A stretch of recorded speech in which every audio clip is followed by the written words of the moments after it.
अभिनेत्री प्रियदर्शिनी इंदलकरने आजपर्यंत खूप भूमिका साकारल्या. प्रियदर्शिनीने नवरदेव, BSc ॲग्री, फुलराणी, दशावतार अशा अनेक मराठी चित्रपटांमध्ये काम केले. तसेच प्रियदर्शनी महाराष्ट्राची हास्य जत्रा ह्या कार्यक्रमातून प्रेक्षकांना खळखळून हसवतीये. तर आता लवकरच प्रियदर्शनीचा एक नवा चित्रपट प्रेक्षकांच्या भेटीला येणार आहे.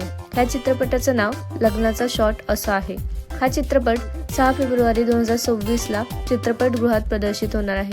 ह्या चित्रपटामध्ये प्रियदर्शनी बरोबरच अभिजित आमकर, संजय कुलकर्णी, प्रभाकर मोरे, राजन तामाणे, ऋतुजा कुलकर्णी, अभिजित चव्हाण असे अनेक कलाकार या चित्रपटामध्ये झळकणार आहेत. तुम्हाला प्रियदर्शनीचा हा नवा चित्रपट पाहायला आवडेल का? हे आम्हाला कमेंटमध्ये नक्की सांगा. धन्यवाद.